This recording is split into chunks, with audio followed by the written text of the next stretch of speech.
Does your stepping stone path feel more like a teeter-totter than a stable walkway? I'm Danny Lipford with tips for today's homeowner. Whether they're new or old, it's not uncommon for the stepping stones in a stepping stone path to develop some rock.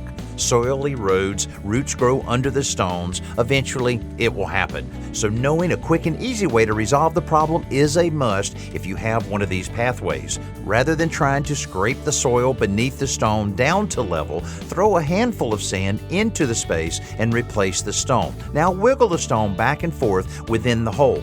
The weight and the movement of the stepping stone will quickly distribute the sand into the low spots and stop the rocking. If the first try doesn't completely correct it, try another handful of sand. In no time, your path will be rock solid again. I'm Danny Lipford with tips for today's homeowner.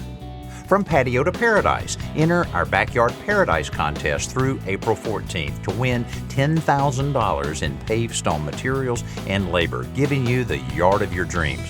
Go to todayshomeowner.com/contest and tell us why you need a Backyard Paradise makeover.